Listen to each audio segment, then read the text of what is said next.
Good evening. It is Monday night. It is transfer deadline day, Stu, and I think we're missing out by not wearing yellow tonight. But we are here live across YouTube, Twitter, Twitch, Facebook, wherever you can find us. I hope you're enjoying your Monday evening. It's transfer deadline day, as I said. But Stu, we've also got an action-packed weekend of cinch Premiership action to look back on as well. So much has happened, to be honest, within the past 72 hours. And I'm just thinking in the back of my mind now, I don't actually know if I own anything that's predominantly yellow, just thinking about it. I don't think I actually have, and it maybe got a yellow tie or something somewhere, but I couldn't really throw that on with this almost maroon t-shirt I'm wearing at the moment. Yeah, no, I thought that last night when I jokingly suggested, does that mean we have to wear yellow being on tonight? And I was the same. I think apart from my school tie, which had a bit of yellow through it, I don't have anything else. But I think obviously there's transfers happening all the time. There's probably going to be deals announced when we're live tonight. So make sure if you are tuning in, drop us a note in the comments what you think has been the best transfer of the window so far. Or if there's any transfers you feel your side still needs, let us know with your thoughts. We're going to come to that in the second half of the show. But Struan, let's start with the early kickoff from Saturday. Rangers drew 3-3 with Ross County in what was an enthralling game. Maybe not if you're a fan of both sides because it was a bit of a roller coaster. What was your reaction to that result up in Dingwall? It was quite an interesting one because on paper, a 3-3 draw between Ross County and Rangers is a shock. Obviously, a team that you tipped to retain their title this season against a team who a lot of people tipped to go down. And, you know, after the first few weeks of the season, it did look like Ross County were destined to finally go down. But in recent weeks, I think Ross County have picked up form. They've been fantastic. Regan Charles-Cook obviously has been sensational. And then coming into the weekend, I noticed quite a few people were saying that they fancied Ross County to get something from this game. And I think after seeing the final result, we'll talk more in detail about the game, I'm sure, and the mistakes that Alan McGregor made. Yeah. But I wasn't too blown away the fact that Ross County got something from this. And I think that game sort of cemented to be that Ross County are going to stay up. I think they've got that quality, you know, to go toe-to-toe with Rangers. And I know Rangers have had a few injury issues, and Cedric Itten is not great, in my opinion. They're missing the strikers. But it was a really strong Rangers side. They've got Aribo back, Amad Diallo, obviously the big loanee signing from Man United there. The back four was strong. The midfield was pretty good. McGregor, obviously, over McLaughlin. It was probably one of the strongest teams Rangers could put out. And I thought Ross County did really well. So, yeah, I think it's one of those results that you'd think would be a shocker, but actually in recent form, especially as well, Rangers' recent form hasn't been great, especially away from home under Giovanni van Bronckhorst. So, yeah, it's a really good result for Ross County, but not that much of a surprise, which I think shows just how far they've come so far this season. 100%. And more surprising, when I was doing the kind of research for my own podcast for Aberdeen's trip up north tomorrow, I realised that result on Saturday meant it's 5 games unbeaten at home for Malky Mackay's men. And I think when you translate that into you saying it's not much of a shock, well, it's not, because they are quite solid at home, and now that's 4 points in a row, probably from a Rangers point of view, dropped, but I think well earned in the sense from both Aberdeen and Ross County picking up points at home to Rangers. But I suppose that the big talking point is the performance of Alan McGregor, obviously turned 40 in the week. John McLaughlin signing a new contract. Big game coming up on Wednesday. Is Alan McGregor's place in the team under threat based on that performance on Saturday, do you think, Struan? It's an interesting one, and I think it's one of those questions that's kind of been asked a few times this season. With I think McLaughlin played Rangers' first 3 or 4 league games this season, which was obviously very unique. Obviously, Alan McGregor was fantastic last season, even though he is, you know, as 40 as you've just mentioned there, he is still a fantastic keeper. But at the weekend, I looked at his score on these websites like Fault Mob that give you the average score, and he got a 2.6. And I don't think I've ever seen a player below a 4, even when they've had a shocker. But when you look at the stats, I don't think he'd made a save, and he made 2 massive mistakes, and they were really, really bad mistakes. I don't think I could decide whether the first or the third goal was worse from his point of view. And it was a bit of a shocker, because obviously when you look at that Rangers team, and we've spoken at length throughout the season how the likes of Connor Goldson and Brian Kent have dipped compared to what they were last season, Alan McGregor is normally one of these players that you can rely on. And in so many games last season, you know, he won them points. You say a good goalkeeper is worth 12 points a season. It's the old cliche, but he was absolutely dreadful at the weekend. And obviously as well, John McLaughlin, I think, has been pretty good. I feel, although he's a backup, he probably is the best backup in Scotland. He's in the national team as well. He is a pretty solid all-around keeper, and it's a good option that Rangers have. But I think they'll stick with McGregor for the Old Firm. I know his form at the weekend was absolutely dreadful, but it's possibly the chance for him to redeem himself. We've seen him put on some really good performances in the Old Firm in recent years, penalty saves, etc. And I think he'll probably view that himself as, look, okay, I know I've got McLaughlin here. I've had an absolute shocker at the weekend. I think he must be the oldest player in that squad now with Defoe away turning 40. I need to show that I'm the senior member of this team and I can pull a big result out of the hat. So I think he will stay in goal against Celtic, but at the same time, I could easily see him being dropped the next weekend, the game after the Old Firm. I think that's possibly the right opportunity to give McLaughlin a run, whereas I think the Old Firm, I'd still keep McGregor in net for that. Yeah, it's probably about managing a player's confidence and showing you have faith in him despite what he might have done. But look, you speak about kind of maybe or fans when they come up against like Celtic and Rangers, they speak about you've got to get a bit of luck to maybe get a result, and you can't argue Ross County did that. But ultimately, when that luck came about, they took both those chances, and that says a lot.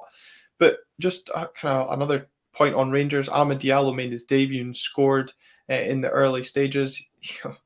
Quite comically published his own highlight reel of his 60-minute performance up in Dingwall. What did you make? I know obviously you've got a soft spot for Man United as well. What did you make of Diallo's performance for Rangers at the weekend? I thought it was really good. I think the whole Ahmad situation is an interesting one because it looked as if he was destined to go to Feyenoord in the summer, and then he got an injury and they signed Reece Nelson. So he's kind of just been recovering for the first half of the season. I don't think he's played a single senior minute for the United first team. So this was his first proper football of the season. I don't think his injury was serious when he came off. I think that was more just he was tired. I think Van Bronckhorst said he'd kind of lost the speed and the tempo of the game, and that's why he had to come off. But I was really impressed with him. It was just sort of that directness. The goal he scored was a tap-in. It was good movement. Aribo made it. It was fantastic. I did think it was quite funny, though, that he scored 4 minutes into his debut, and obviously then, as you said, he made the highlight reel of a game against Ross County. He loves the cinch. He's taken in the cinch. That's all you can say. But I thought it was really good. I thought his directness was important. The fact that he was taking on a man. I think that's what Rangers kind of lacked on that right-hand side. We know what Ryan Kent can do, but they've kind of been left side heavy. I know Ianis Hadji's been filling in there, but for me, he's not really like a classic winger. He's not going to take somebody on. He's much more of a creative outlet. But I think Amad Diallo is the type of guy to run at a player. He's left-footed. He's going to cut in. There was a really good turn where he got the ball on the right-hand side and he sort of pirouetted, as you will, round to his left-hand side to get past. And you just sort of think, he just looks really good, even though he's barely played this season. I don't think he's going to be insane the whole season. I don't think he'll keep that up. I think that was very much like a first game burst onto the scene. But I think Rangers have got a really good sign in there, to be honest, albeit 6-month loan. And I think that was sort of the taste of what he can do. He can bring goals, and especially when Cedric Itten's up front, who I don't think is going to be scoring more than 5 a season, to be honest. No. I think having somebody like Ahmad and Kent on the other side, it gives Rangers a lot more threat going forward. Yeah, absolutely, but maybe a bit of a worry if he's struggling to keep up with the pace of the game against Ross County, looking ahead to Wednesday night. But one player that continues to impress, of course, is Regan Charles-Cook, grabbing another goal to continue his fine run of form at the top of the goal-scoring charts in the Cinch Premiership. Maybe some news on him later on this evening. Who knows? I'm sure there might be some interest from teams, not just in Scotland, but down south. But in terms of his performance, outstanding once again for Malky Mackay. But Shrina, I suppose we need to touch on, because it'd be bad not to, obviously the racism that he received after the game. Just another appalling sort of incident that kind of overshadowed what was an excellent result for Ross County. It's sickening how many times we have to talk about these incidents, just this season alone, and it just seems to keep happening. I believe it was across social media was where this mostly came across. I'm not sure what the situation was like at the stadium, but it's just another horrible incident in Scottish football that needs to be tackled. It just keeps happening across social media, and it's not one of these things that we can forget about it and move on. It's constantly happening, and it's just, as you say there, it was a fantastic result for Ross County. Charles-Cook himself, obviously, he's top goal scorer in the league. He's having an unbelievable season, and then to receive that kind of abuse online is just sickening. Yeah, 100%. And of course, all of us here at State of Scottish Football stand with Regan and the fight against racism. But in terms of the result, obviously on Friday's show when I joined Colin, we spoke about the early kickoff, giving Rangers an opportunity to put pressure on Celtic in the 3 o'clock kickoff, but that didn't payoff. Obviously, it gave Celtic it opened the door for Celtic to close the gap. Took their time to do so, though. It's true, but at the end of the day, Liel Abada popped up very late on to grab what proved to be the winner, and potentially a huge result backing up that win that they got at Tynecastle. Definitely. It did look like another case this season where Celtic were just going to blow that opportunity to catch Rangers. Obviously, we've seen a few times this season results against Livingston at good moments. They just seem to fall away, but they left it late and they got it. I think as well, for me personally, when I saw Nir Bitton getting sent off, I thought they have just thrown this great opportunity away. But then Liel Abada, who's been probably one of Celtic's best attackers this season in terms of being underrated, coming up with big goals there. It was... I think for any team from Dundee United's point of view, it's a disappointing goal to give away at any time in the game. Yeah. Poor defending, letting that go by, let alone in the 90th minute, I think it did occur in. So yeah. I think they'll be annoyed. Tam Courts will be annoyed the way that's come about. But it's absolutely massive for Celtic. And those are the results that if you go on to win the title, you look back and think that getting that win against United, the last minute winner, that was absolutely massive. And especially, as you say, right before the Old Firm, because although Rangers' spirits may be lifted with a couple of transfers that we'll talk about later, the fact that they blew that game against Ross County, they were leading it twice right at the end to concede that goal as well. Defensive errors. It's one of those where you think, how on earth if you actually thrown that away given the position? You could have had I think it was 4 points coming into that, and then it could have been up to 7 before Celtic had played. Yeah, I'm right in saying. And also, I suppose we kind of missed that point. Also, Rangers also hit the post what would have been 3-2 as well, so a chance to almost put the game out of sight. Yeah. But Alan McGregor was wanting to make sure there was going to be another goal in the game as well. But you're absolutely right. It's kind of moments like that when you see what happened at Tynecastle in midweek, when it was an onslaught almost from Hearts in that last 20 minutes that Celtic survived. Obviously, Liam Boyce missing the penalty as well. It's two kind of key swings, if you want to talk about in that sense, in the pendulum of this title race. I'm sure there's still going to be more twists and turns between now and the end of the season, obviously Wednesday coming up. But I was in the exact same frame of mind as you. As soon as I saw that Bitton got sent off, I put it in the group chat. I said, "Oh, Celtic, blowing your chance." And I should have known, to be honest, from Aberdeen's countless visits and times that we've played Celtic when we've conceded in the last minute, I knew there was going to be another twist and turn. But from a Dundee United point of view, just briefly, I suppose we should commend them for once again putting in another stellar performance at Parkhead. Benjamin Siegrist, obviously a lot of speculation around him. If he doesn't go tonight, he looks set to leave United in the summer, putting in another outstanding performance for the Tangerine men.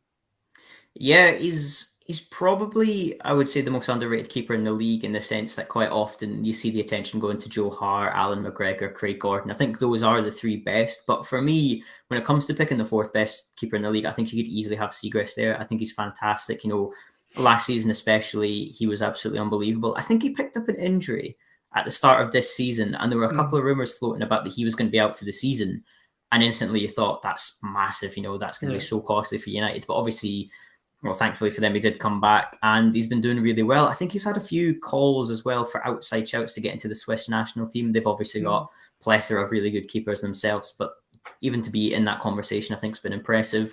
I think he will leave in the summer. I think his contract's up as well. So it is, yeah. Yeah, so it could be a free win there. I think Rangers have been tipped to sign him at the moment, which would be incredible for them, to be honest, having McLaughlin and McGregor. But McGregor may not make it to 41 next season. That might be his last season. But yeah, I think Siegrist is absolutely fantastic, to be honest. And I think obviously what we've spoken about so many times this season with United and Tam Courts is how resolute they've been, how strong they've been defensively up against the big teams. And he is one of the main reasons for that happening. He's been absolutely fantastic. And obviously a good goalkeeper gives your backline confidence, can give your midfield confidence, and it works the whole way up to the team. And I think if he keeps up these performances, United will keep up their good performances against the top teams. Yeah. And I mean, obviously from only watching the highlights that Sportscene provided for the game at the weekend, it didn't look like United created much that really threatened Joe Hart's goal. But on the other hand, Celtic once again moved the ball really nicely and create countless chances in the game, but for obviously Dundee United's resolute defending. How frustrating do you think Tam Courts must have felt with the way they conceded that goal? Because I was saying Callum Butcher misses the header from the cross from Jota, but whoever the second defender is, I couldn't work it out, almost just doesn't anticipate Butcher missing it. And Abada's just got the easiest job there to knock it home. It's like that gambling, isn't it? Abada did, but the defender didn't, and that's the main thing. I think Tam Courts will be furious, to be honest, especially when you take into consideration they'd gone that long in the game. Beaton had been sent off. In the back of their mind, they were probably thinking, can we snatch a late winner here? We've signed Tony Watt.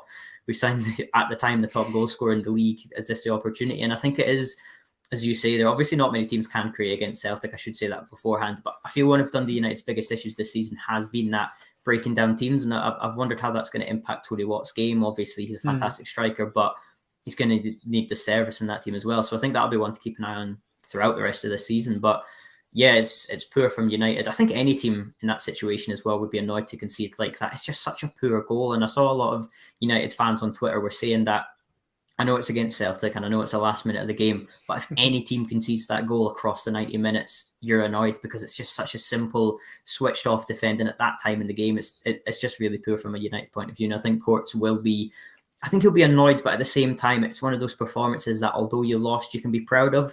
Sean Maloney, for example, recently spoke about Hibs were defeated against Celtic at Celtic Park, but he was still happy with the performance. And I think sometimes managers do look at that against the top team, even though you've lost, there's still a lot of positives you can take out from it. And I hope he passes those on to the players because United really need to get back into the swing of things. They've kind of fallen away at the turn of the year.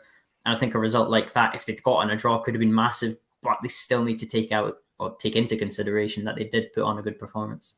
Yeah, absolutely. And I suppose once again, Jota highlighting the importance that he brings to the Celtic side. They kind of faded away when he came off Tynecastle that last half hour, and he obviously comes off the bench this weekend and provides the assist.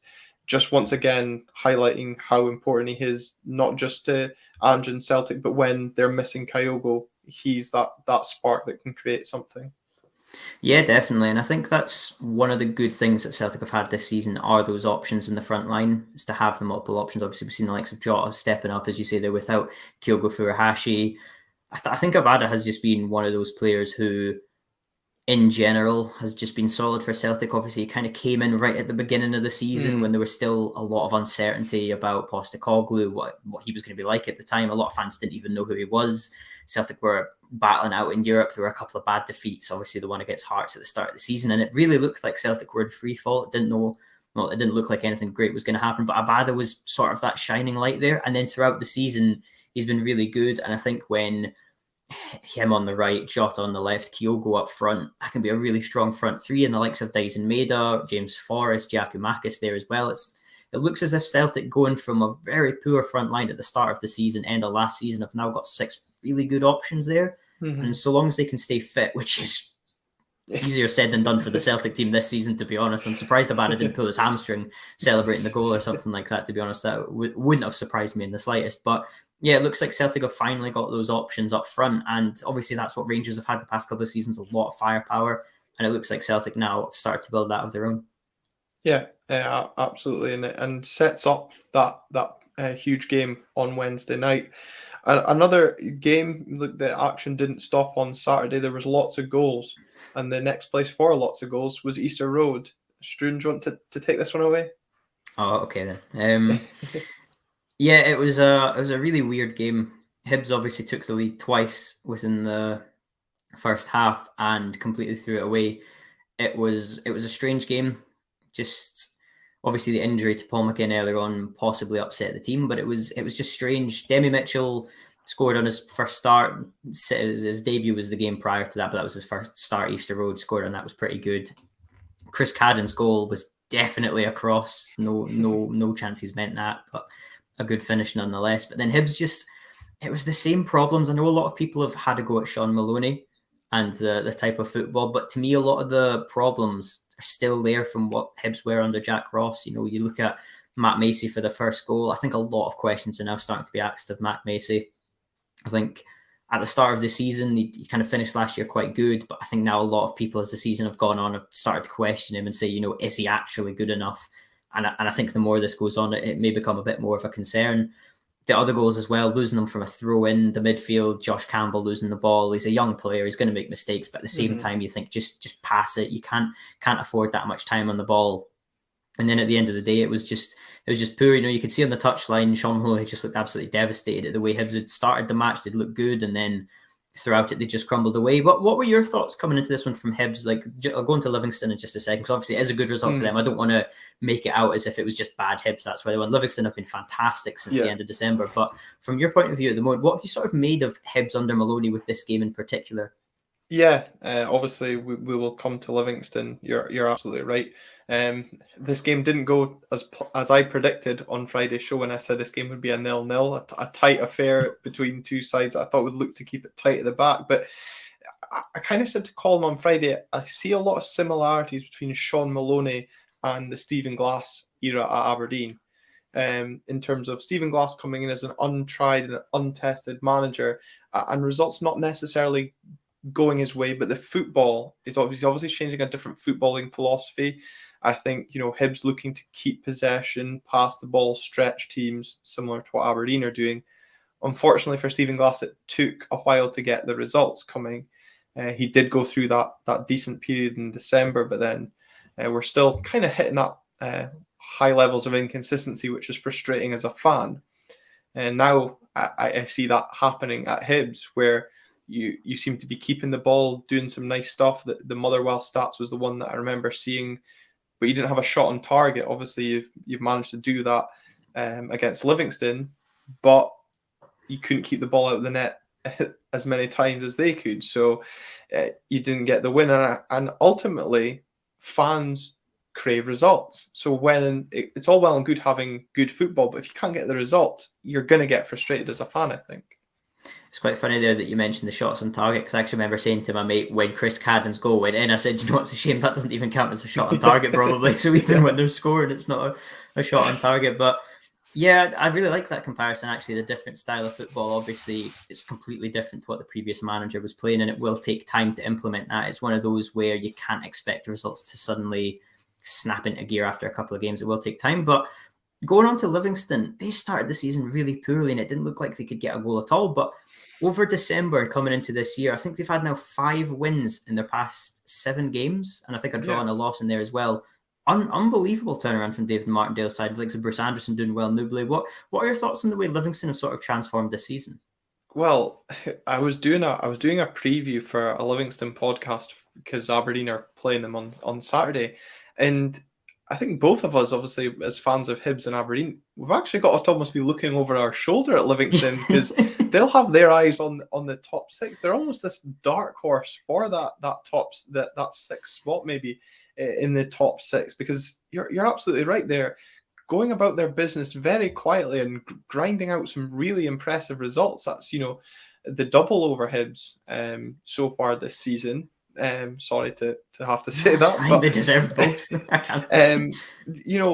They've obviously taken Nubly back from Arbroath. He started the game at the weekend, and maybe it was a bit of a battering ram against the Hibs defence, run them a bit ragged, and then you bring on the likes of Bruce Anderson with his pace and kind of goal scoring instincts to kind of finish off any chances that may fall. And they've also got a centre back that's now scoring. Well, they actually had both their centre backs scoring at the weekend as well. That was kind of their trademark last season. It's maybe taken David Martindale a while, and I think Livingston were unlucky at the start of the season. They had that COVID outbreak that I remember, so they didn't almost get their season started till a couple of months, and finally they've got a formation, they've got a style of play that suits them, and their away form continues to be better than their home form. So much for that myth that Livingston can't play on grass.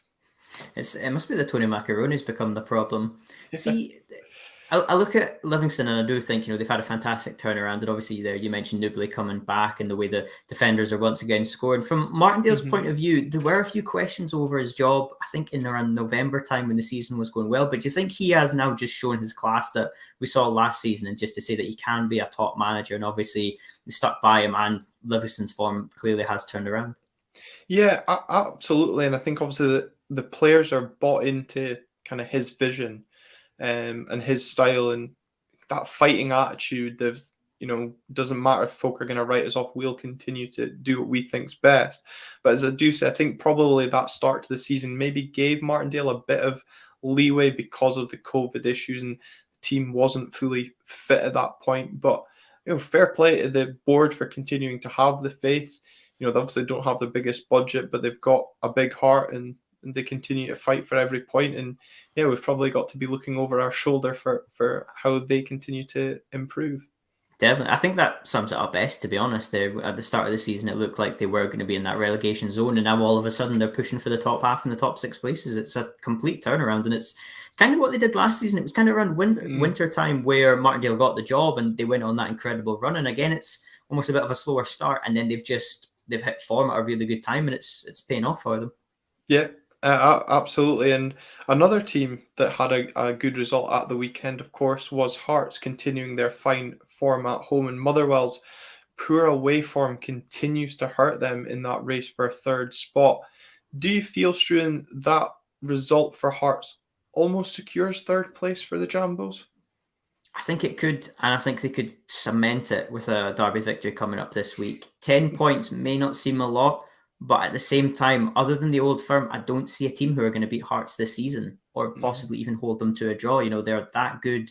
They're playing great football. They've made good additions. It looks like they're going to keep Suter for the rest of the season as well, which, although he's going to be leaving on a free, that is a massive bonus to have somebody of his quality still in the back line. Yeah. And to be honest, I think they just keep pulling out these results. And as I said, although 10 points doesn't seem like much, Hearts don't look like dropping 10 points to the time when you look at Aberdeen and Hibs as well, struggling to really get momentum. It doesn't look like they could get 10 points consecutively with Hearts dropping them at the same time. So I think if they can get the derby victory, they can definitely cement it. But at the same time, I would have to say I think third place could just about be nailed on for them. And as we say as well, beating Motherwell at the weekend, that's another team in the area. They put them away 2-0, pretty comfortable performance again. And they were really unlucky not to get anything from that Celtic game when they started the game so poorly. A missed penalty, one of the best missed penalties, you'll see it off the inside. And I don't know how it didn't come off Joe Hart and trickle in or something like that. But yeah, they've been absolutely fantastic. And I think third place just about is locked on for them. But I think a derby victory this week would nail it and it would secure it.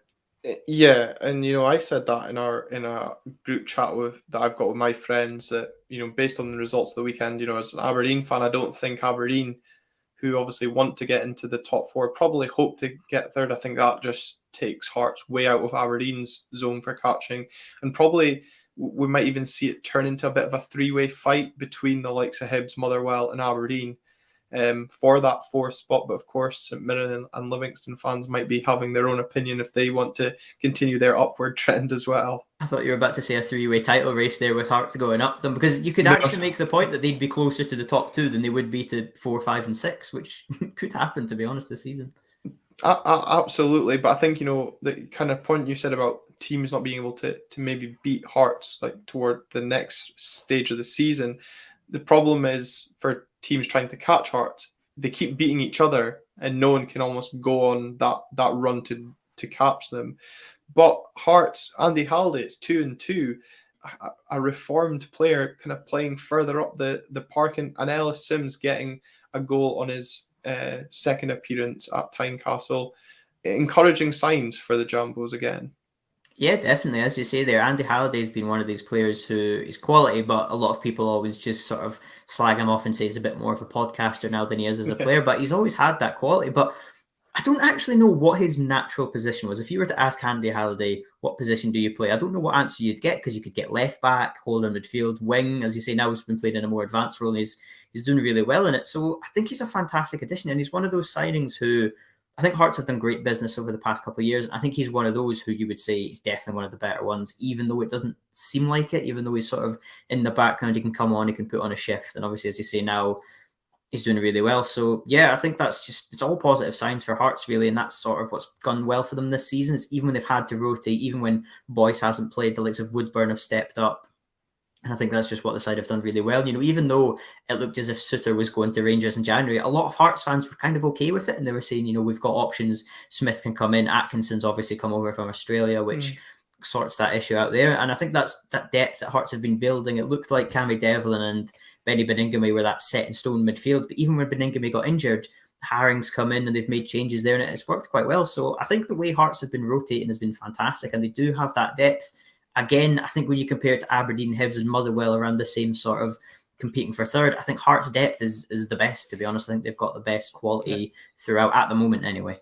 Yeah, 100% agree on that depth. But for Motherwell, it's another damaging defeat away from home. And I was just trying to get the figure there. It's 5 now without a win away from Fir Park. The last time they won was that 2-0 win at Tawdry. They travel to St Mirren on Wednesday night.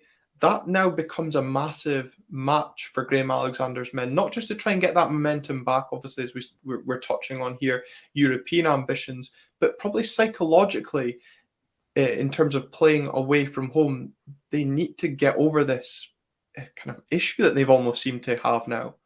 Yeah, they kind of are what people think Livingston are, that they can only win at home, and it kind of is the case at the moment with Motherwell. And Motherwell are the team that are kind of confusing me at the moment, because I don't know where they're going to go. I don't know what's going to happen. Obviously, losing Tony Watt is massive, but at the same time, Kevin Van Veen's been excellent. I like Graham Alexander. I think they can still do good things. I just don't know what happens, because I'm never really surprised by the result. They could beat St Mirren 2-0. They could lose 2-0.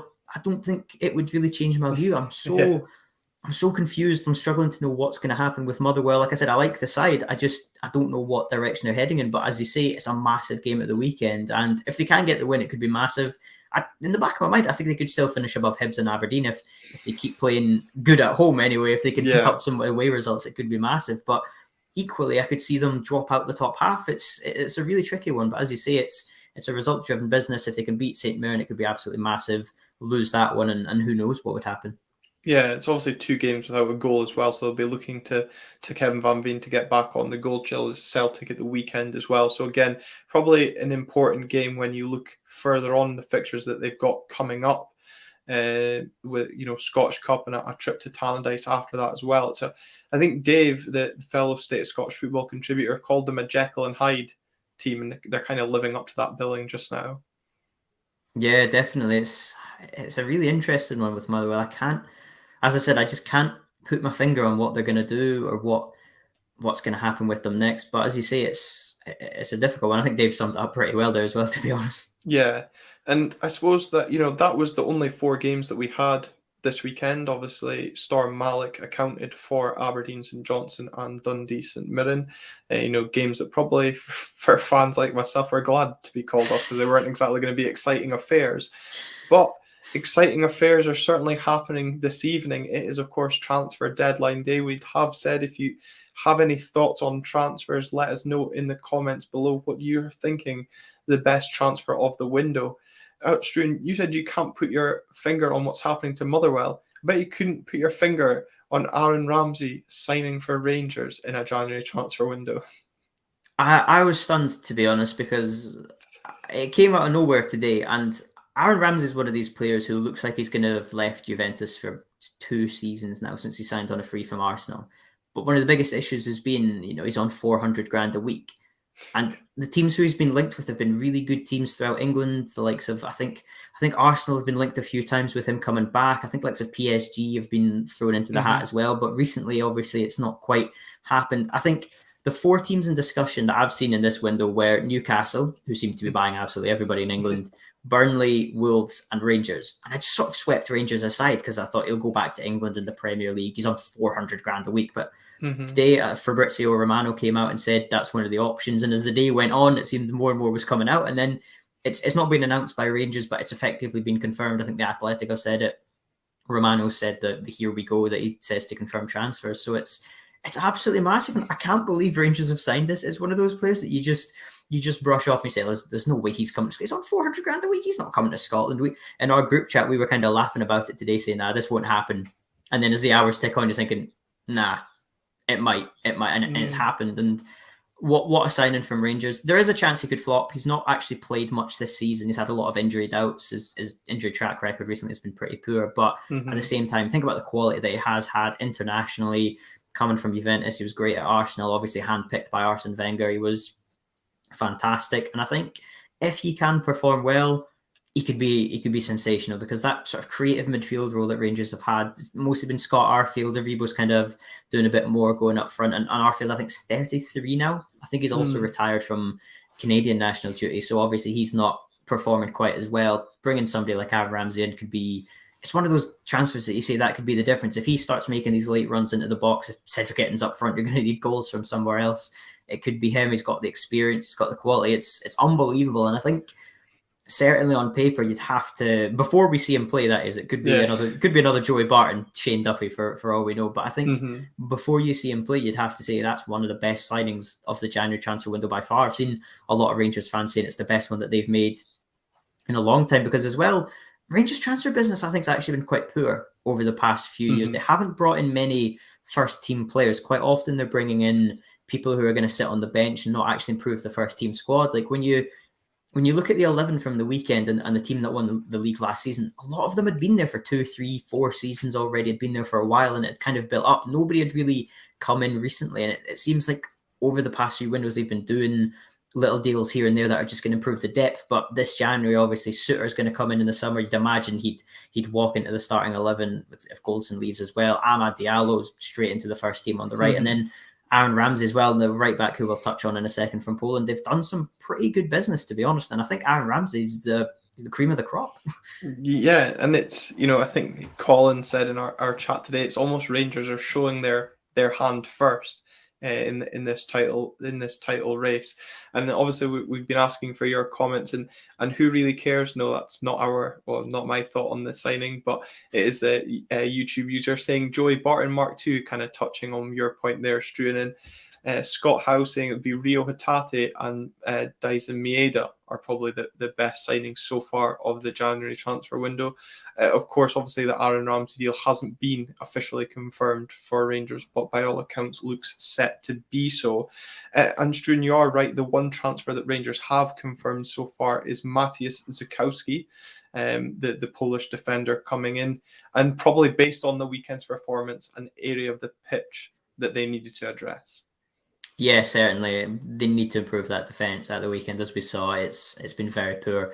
I know they got a goal from Connor Goldson, but I think the defence as a whole has been a bit shaky, and it kind of addresses that that right back issue as well. Obviously, Nathan Patterson leaving right at the start of the window. That almost feels like it was before this January transfer window. To be honest, excuse me, looked like it was like that second half of last year, but I think bringing him in is a really good deal. Obviously, as well, we saw the money that they got from Nathan Patterson was pushing 10 to 15 million from Everton.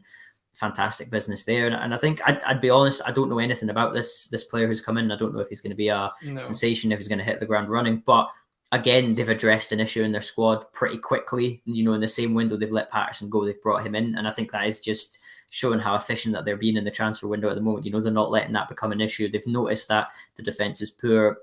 He's brought somebody in, and I think it's just really quick and precise business from Rangers. Yeah, absolutely not. I think you're right. There was mention that he has come in as competition or a backup for James Tavernier, as you rightly point, with the departure of Nathan Patterson, and it's an area that Rangers needed to address. An area of the pitch that Aberdeen have needed to address in this transfer window has also been defensively, with speculation around Calvin Ramsey. However, it's the left side of defence that Aberdeen looks set to resolve first. Injuries to Johnny Hayes and Jack McKenzie has seen what looks to be the loan signing of Adam Montgomery coming in from Celtic. Aberdeen beating off former manager Derek McInnes's hopes of signing the Celtic left back to Kilmarnock. This is a strange one. It's not an area of the pitch I thought we would look to strengthen in. Obviously, injuries kind of forced our hand, but part of me feels it's a bit of a desperation signing, because I don't want to be improving a rival team's player. Yeah, I think that's a really good point, to be honest. For a loan like that, you're thinking, why are we developing them for a year? And it's that classic cliche in football that you hear, don't get attached to a loan player, because if they are dynamite, the club's just going to want them back. And I think that's possibly what could happen with Adam Montgomery. When I've seen him play for Celtic, he's really impressed me. I think he's a really talented young player. I think he's been linked with just about every team in Scotland at various stages through this January transfer window, especially as Celtic have brought in some new players as well. It seems like they've been desperate to get him out, and it seems I think you're spot on there as well with Johnny Hayes. It's almost forced Aberdeen's hand to make this signing. I think it will be a good one. I think he's a good young player. Obviously, Aberdeen's fullbacks have been fantastic this season. Calvin Ramsey, especially, it looks like he's going to stay as well. Touch wood for Aberdeen fans, I guess, at the moment. But yeah, and I think Adam Montgomery could really improve the fullbacks as well. I think it's a good signing. I don't know if there's going to be any kind of obligation to buy, possibly further on from this. Obviously, Greg Taylor, I think he's only 25 himself. He's quite young. I think Rio Hatate can also fill into left back. There's Liam Scales. So I suppose Celtic are quite covered in that area. So I don't know if it's one where if he does hit the ground running, Johnny Hayes obviously is in his 30s now. Yeah. Could be something that Aberdeen look to make permanent, possibly, which could be a good sign. But yeah, it's a really interesting one. From your point of view, is this a sign that you're happy with, or do you think it's one that you think, oh, we're kind of just making it to cover injuries? I feel we're making it to cover injuries. I don't, as I said, it's not an area I felt we needed. We've also got some young guys that are currently out on loan at other teams that could fill in that role. And we seem to be going down that mantra of developing young talent. But I thought that was going to mean our talent, not Celtic's. And I kind of agree, unless there's a principle or a proposal that Aberdeen have maybe got an option to buy him after the loan deal. I don't actually know when his Celtic deal expires. I just don't like it. As I said previously, I think it was last week about the Ryan Christie deal when we were speaking about Mikey Johnson. You get very much attached to, I got attached to Ryan Christie, and then it comes back to bite you. And, seeing in the comments there from Brown Warrior, obviously Aberdeen also losing Ryan Hedges this weekend, signed to Blackburn Rovers in an undisclosed fee, rumoured to be around the 200 to 225,000 mark. It'll be interesting to see if Aberdeen look to get another creative midfielder in. I think there's been links with a guy from Man City who's currently on loan at Bournemouth, and there's also talks on a Keenan Roberts. Rogers, isn't it, from Bournemouth? Rogers from Man City, and then there's a Keenan... I think it's a Keenan Roberts or someone like that from Borussia Mönchengladbach. Is certainly the rumour that is going around the Aberdeen Twitter sphere. I've seen, the reason I know about Rogers is because he was linked to Hibs as well. When I saw it, it was Hibs and Aberdeen, and I think an English team were also linked with him.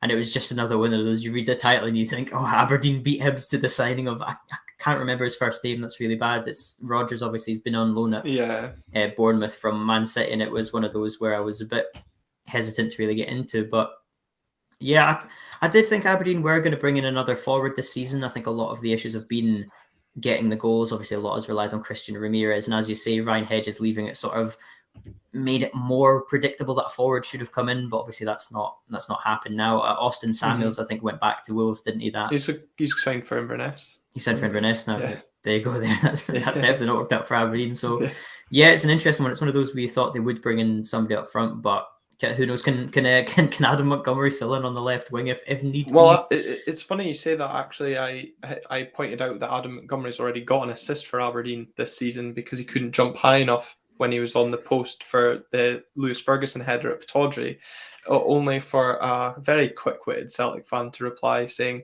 he actually got another assist in that game because he set up the winner. But he can also play left wing.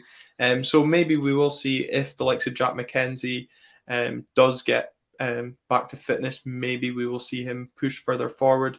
Obviously, there was a lot of talk around Mikey Johnson earlier. Maybe see around that, depending if Aberdeen want to beat Hibs to another signing. Obviously, we don't know where Jamie McGrath is going. Again, Aberdeen and Hibs want to fight over a player. He may or may not stay in Scotland. He may also go down south. That's one I suppose we'll be keeping an eye on over the coming hours. But, we'll stay on St Mirren since I've just mentioned Jamie McGrath. They've maybe moved to replace Jamie McGrath. He is expected to leave by bringing in Jordan Jones on loan. That was a player that I was not expecting to see back in Scottish football anytime soon. But I think St Mirren, they badly need somebody that can create goals for them. And Jordan Jones is probably that player that can do that. Yeah, he's had a bit of Kelly to Rangers, and I think Sunderland. I don't know if he'd gone from Sunderland to St Mirren, but I kind of just lost track of him. But as you say, he's one of these players who he can create something out of nothing. He's a good forward coming off either wing, and I think that's exactly what St Mirren have needed. They've needed another option to get the goals, to create the goals up front, and I think he's going to be a really good signing. We spoke about the impact that Niall McGinn can have at Dundee last Monday, and I think Jordan Jones could have a similar one at St Mirren. Similar positions on the pitch as well, I suppose, between the two of them. But yeah, obviously he's got experience. I don't actually know if he's ever been capped by Northern Ireland. I'm not sure. He has, as he has, yeah. So international experience there is another positive. Yeah, I think it's a good signing for St Mirren, to be honest. If he can replicate that Killy early Rangers days form, if he can bring that back to Scotland, I think it'd be a really good acquisition for them. And as you say, with Jamie McGrath, you just don't know what is happening with him. I thought he was going to Hibs at one point yesterday. That was reported, but then that all seemed to just be destroyed quickly with Alex Gogic looking to go to St Mirren as well. So that's possibly another addition they can make into the midfield. But yeah, I think they'll want to sort out this McGrath situation. Going to lose him on a free in the summer. I feel like there's so many players across Scotland who are going to be leaving on frees in the summer. This window, it was where they're going to leave, the club will get nothing for them. And it just seems like a very common theme. Even tonight we spoke about Suter, Siegrist, all these players who are out of contract in the summer anyway, and McGrath's another one. And I think a lot of people would say he is St Mirren's best player. So if they can bring somebody in like Jamie McGrath has been many times, it could be a massive transfer for them. Yeah, and I suppose you just mentioned Alex Gogic there was a player potentially heading to St Mirren, another Hibs player potentially on the way out between now and I think it's midnight. The transfer window closes in Scotland tonight.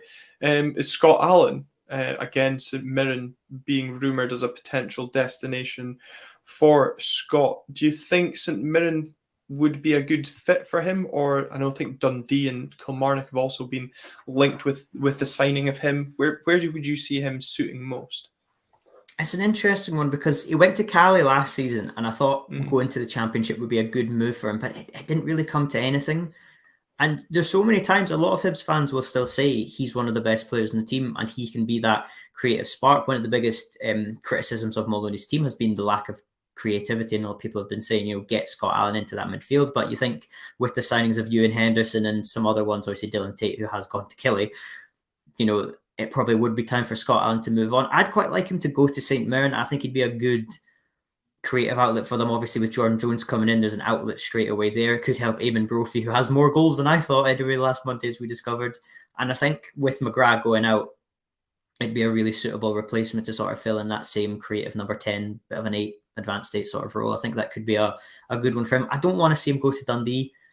I just don't think that's where I'd like to see him play his football, especially with relegation potentially looming there. I don't want to see him in the Championship. I think he can be a Premiership quality player, and I think St Mirren is the perfect club because you're not going to go down, but equally you're not under that pressure to be pushing for Europe. You don't have to change the games. I think he'll get a lot of freedom there. I really like Jim Goodwin as a manager. I think for me personally, where I'd like to see Scott Allan go would be there.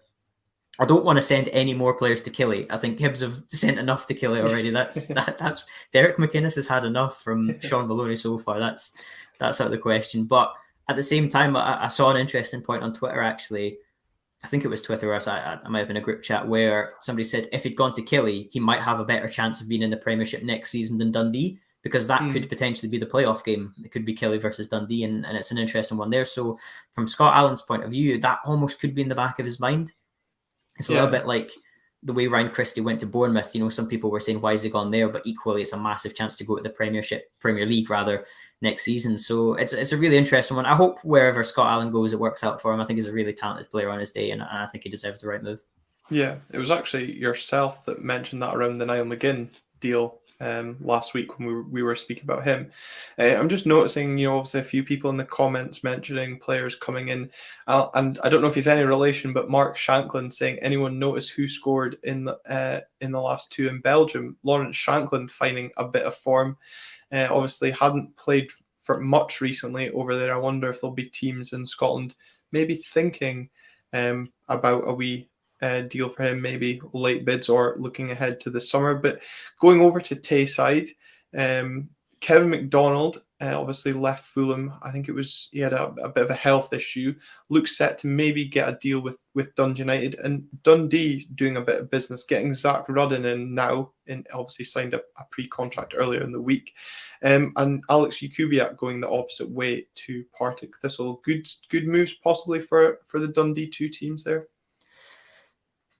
Yeah, I think so. I think Kevin McDonald's a really interesting one because obviously I think what we saw with Charlie Adam was how much of a difference he made in that midfield when he was there. And you'd hope that Kevin McDonald can potentially bring that. I think there's a lot of stuff happening with Lee Griffiths as well at the moment. I think Dundee have potentially made him an offer as to how that can happen. It's a really interesting one. A bit like Motherwell, actually, like I said earlier on, I can't put my finger on where Dundee are going. I think they are good signings on paper. We spoke last Monday how Niall McGinn was a really good signing, and I think he is.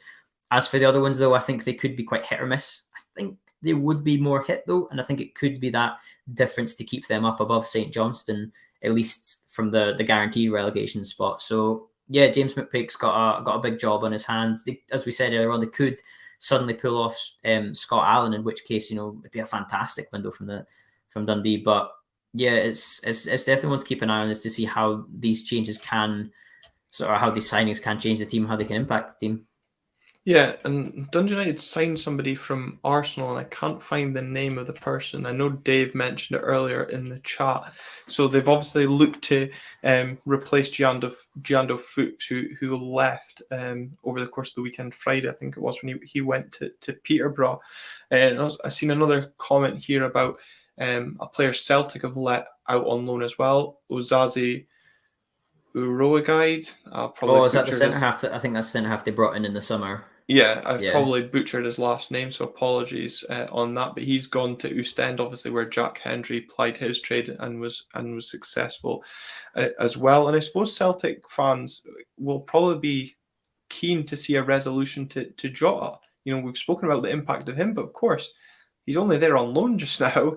They'll probably be eager to see his deal tied up now and not wait till summer, because if he continues in this form that he is going in, there's going to be a host of clubs vying for his services come June and July time. I think definitely. I'm quite surprised it hasn't actually been made permanent already. I think it was 6.5 million euros. I've seen that fee quite a few times to make it permanent. And you think the impact he's made, the age that he is, the way he's changed games by himself, he looks absolutely fantastic. And he's one of these players who you think, he could go to the top. Is he destined for greatness, as the cliche would be there? Coming from Benfica as well, you kind of question how on earth have they let him go for such a small fee. He looks dynamite, he looks fantastic.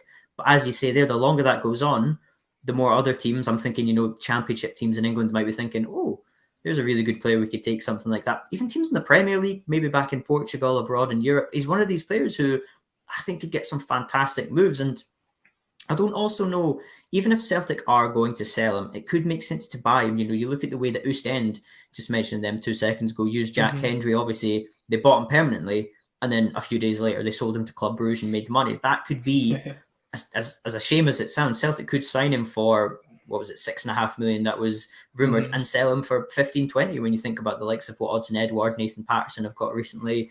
Jota looks in that class, he looks fantastic, and I think that is something that even if Celtic are going to sell him, you'd probably want to buy him as well. I'm really surprised they haven't done that so far, but as a whole, I think Celtic have had a really good transfer window. Matt O'Reilly impressed me against Hearts, even though he gave away a penalty. Rio Hatate, Daisen Maeda, and Yosik Ideguchi, I hope I've pronounced those two correctly, look really good so far as well. Rio Hatate especially, unbelievable goal he scored against Hearts, and in that midfield he looks really good as well. And then Johnny Kenny, the young Irish striker as well. I think overall Celtic have had a really good window, and even though they haven't made Jota permanent so far, I think they've really put a claim in to say that, we are going for this title this season. I know Rangers have done the same, obviously, like Ahmad, Aaron Ramsey, but I think Celtic are backing Ange Postecoglou, and I think it has been a really strong window. Yeah, obviously we are live on State of Scottish Football. It's transfer deadline day. There's lots currently happening. I'm just trying to catch up to make sure nobody is missing out on anything. Rangers have made a fresh bid for John Souttar, which has been rejected by Hearts, so that'll certainly be an interesting one over the course of the next few hours.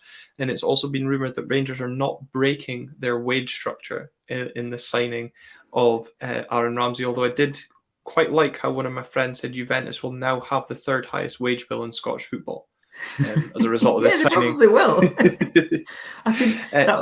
Mental, crazy. And another departure from Ibrox is Brandon Barker. He has been officially released.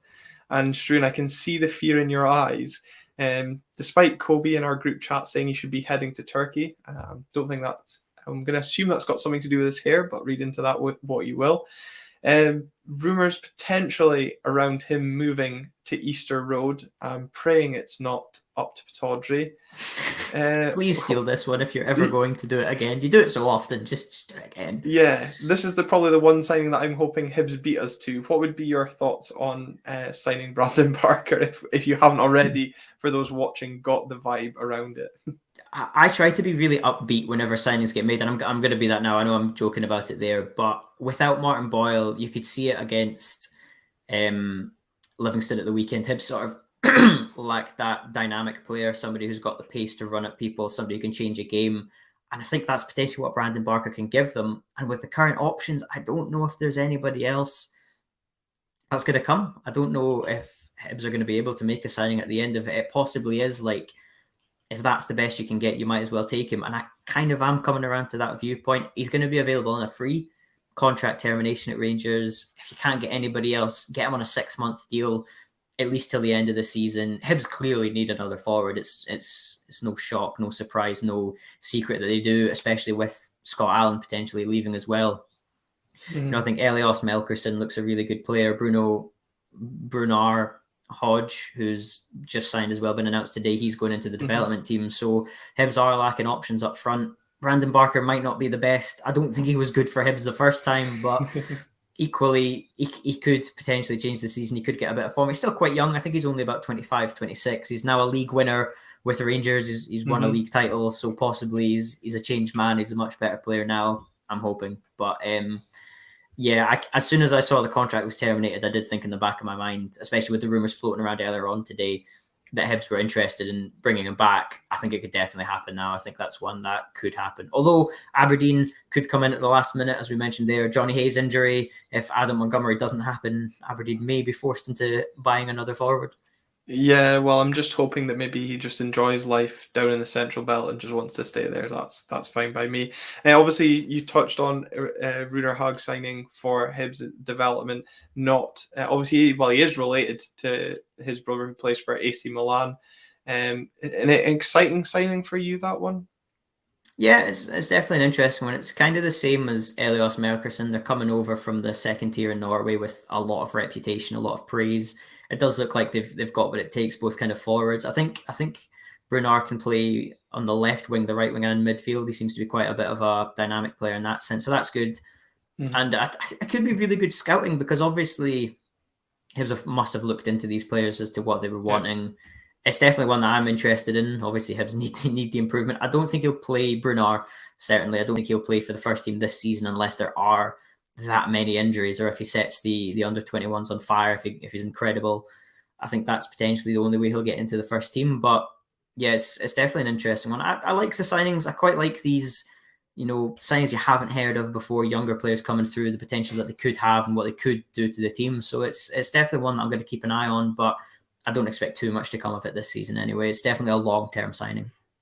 Yeah, and it was, I found the name of the Dundee United signing. It's Tim Akinola, who's come in from Arsenal. So we one for United fans there to look out for. And it's Keenan Bennett is the rumoured name for Aberdeen fans to get excited about. I think he's a winger coming in from Borussia Mönchengladbach. Basically, someone sat on Flight Tracker all day over Aberdeen Airport and realised that there was a private jet came in from Gladbach and has put 2 and 2 together. It's kind of the lengths that fans of clubs go to these days on transfer deadline day. I love them. I remember when Gabriel had signed for Arsenal, he took a selfie in a car and people were looking at the cloud formations and figuring out, this is in England, he's in London right now, this is happening. And you think, how on earth a player can't do anything? I think Alexander Isak, the Swedish striker who plays for Sociedad, was in London as well on holiday this week, and that suddenly created he was going to Arsenal or Tottenham or one of these London clubs. It's brilliant what happens. I saw a flight from Italy to the UK today as well that was being tracked. That was potentially Aaron Ramsey. It's just brilliant. It was even, Marley Watkins in the summer, it was an Aberdeen fan still followed him on Instagram, and he put a photo up of a flight, and it had the unique identity for the flight. So someone put that into Flight Tracker and realised that it was going to Aberdeen. So immediately screenshotted everything, put it on Twitter. Lo and behold, 2 hours later, Marley Watkins had signed for Aberdeen. It's just either folk are incredibly bored during lockdown and being working from home, or just the dedication to see who is signing for their club. But for the next 4 or 5 hours, that's really bad maths, I'm sure it's going to be a lot to go on in Scottish football. There'll be lots of ins and outs, I think, Struan, given what we've kind of briefly discussed, players, as you alluded to there, potentially going for free in the summer. Will there be clubs tempted by last-minute bids, trying to tempt the resolve of clubs? Lots to look forward to, and I'm sure what happens between now and midnight will be overlooked in detail on tomorrow night's show, as well as a look ahead to the Cinch Premiership action coming up this midweek. But for myself and Struan, I hope you enjoy the rest of your Monday evening.